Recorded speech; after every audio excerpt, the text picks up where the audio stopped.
हम्म. थोडा विचार करा, एखाद्या माणसाची उपजीविका फक्त एका छोट्याशा वेलीवर अवलंबून आहे. खायला दुसरं काहीच नाहीये, आणि ज्या व्यक्तीकडे तो आशेने पाहतो तीच व्यक्ती त्याच्या घरात येते आणि तोच एकमेव आधार मुळासकट उपटून फेकून देते. हो, म्हणजे हे ऐकून कोणालाही वाटेल की हा नक्की आशीर्वाद समजायचा की शाप. अगदी. आजच्या आपल्या या सखोल चर्चेत आपण ज्या ऐतिहासिक आणि आध्यात्मिक स्रोतांवर बोलणार आहोत त्यात अशीच एक अत्यंत नाट्यमय कथा आहे, श्री गुरुचरित्रातील अध्याय 18.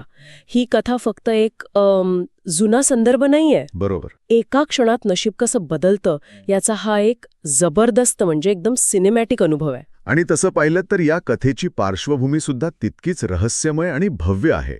आपण पोहोचतो एका अत्यंत निसर्गरम्य ठिकाणी, पंचगंगा नद्यांचा संगम, जिथे त्या 5 नद्या एकत्र येतात, बरोबर. आणि तिथे वसलेलं आहे अमरपूर नावाचं गाव. इथली सर्वात लक्षवेधी गोष्ट म्हणजे या स्रोतांचा सखोल अभ्यास केल्यावर लक्षात येतं की या स्थानाला काशी किंवा प्रयाग इतकंच सर्वोच्च आध्यात्मिक महत्त्व आहे. बापरे, इतकं पवित्र. हो ना.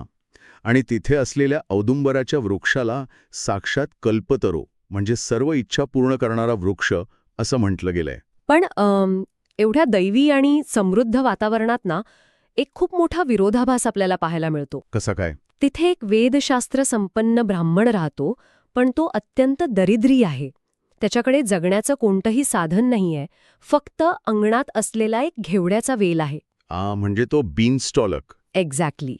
त्या वेलाला येणाऱ्या शेंगांवरच त्याचं आणि त्याच्या पत्नीचा कसाबसा उदरनिर्वाह चालतो. हे अगदी एखाद्या बुडणाऱ्या माणसाने काडीचा आधार घेण्यासारखं आहे. हो.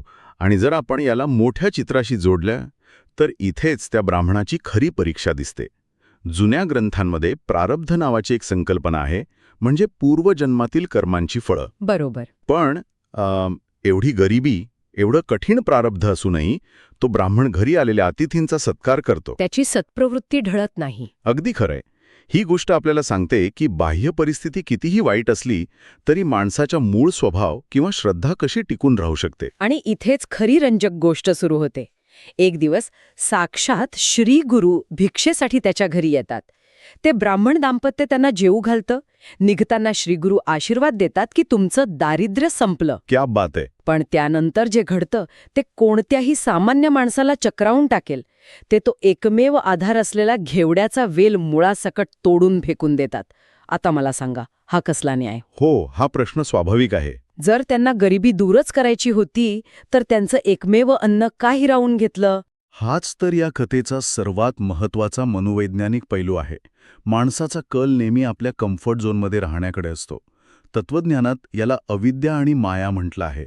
म्हणजे असा भास की हे जे तात्पुरतं सुख आहे तेच सगळं काही आहे. बरोबर. त्या घेवड्याच्या वेलामुळे त्या ब्राह्मणाला वाटत होतं की आपण सुरक्षित आहोत. पण ईश्वराचा दृष्टिकोन त्यापलीकडचा असतो. जोपर्यंत तो कमकुवत आधार पूर्णपणे नष्ट होत नाही तोपर्यंत नवीन भक्कम पाया कसा उभा राहणार? हो ना. नक्कीच. पण त्या क्षणी हे पचवणं किती कठीण असेल. स्रोतांमध्ये उल्लेख आहे की त्या ब्राह्मणाची पत्नी अत्यंत दुःखी होते, आक्रोश करते. आणि तिचा तो आक्रोश अगदी स्वाभाविक आहे, कारण तिला उद्याच्या जेवणाची चिंता असते. पण तो ब्राह्मण मात्र शांत राहतो. कारण त्याची श्रद्धा त्या तात्पुरत्या वेलावर नसून त्या आशीर्वाद देणाऱ्या शक्तीवर असते. अगदी बरोबर.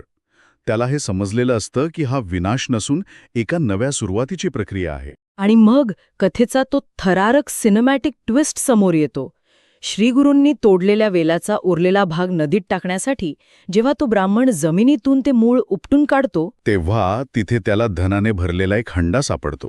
अद्भुत. म्हणजे ज्या वेलामुळे ते आजवर कसेबसे जगत होते त्याच वेळाच्या मुळाशी खरा खजिना लपलेला होता. होय, फक्त तो वेल मुळासकट उपटवायची गरज होती. आणि यातूनच या 18व्या अध्यायाची फलश्रुती समोर येते. म्हणजे यातून मिळणारे लाभ? हो. स्रोतांमध्ये सांगितलं आहे की ज्याप्रमाणे ब्राह्मणाचं दारिद्र्य दूर झालं तशीच ही कथा ऐकल्याने अखंड लक्ष्मी म्हणजे कायमस्वरूपी संपत्ती आणि अष्टऐश्वर्य प्राप्त होतं. सर्व विघ्न टळतात. पण इथे स्रोतांमध्ये एक अट घातलेली दिसते जी खूप रंजक आहे. श्रीगुरूंनी ब्राह्मणाला स्पष्ट सांगितलं होतं की हा लाभ गुप्त ठेवावा. असं का? सर्वात जास्त असते. गुप्तता बाळगल्यामुळे तो अहंकार टाळता येतो. प्रदर्शन न करता मिळालेल्या कृपेबद्दल कृतज्ञ राहणं हे अधिक महत्वाचं आहे. तरच ती समृद्धी टिकून राहते. अगदी. हे खूपच सखोल आहे. तर या सगळ्याचा अर्थ काय? श्रीगुरूंची कृपा दर्शनमात्रे दैन्यहरण करते, पण त्यासाठी खोट्या सुरक्षिततेवरचा विश्वास सोडावा लागतो. नक्कीच. माणूस अनेकदा सुरक्षिततेपोटी अशाच एखाद्या गोष्टीला घट्ट पकडून बसतो. आणि म्हणूनच ही चर्चा संपवताना एक विचार नक्कीच मनात घर करून राहतो. आयुष्यात असा कोणता घेवड्याचा वेल आहे जो सोडून दिल्यास त्याखाली दडलेला खरा खजिना सापडू शकेल? हा खरोखरच प्रत्येकाने विचार करण्यासारखा प्रश्न आहे.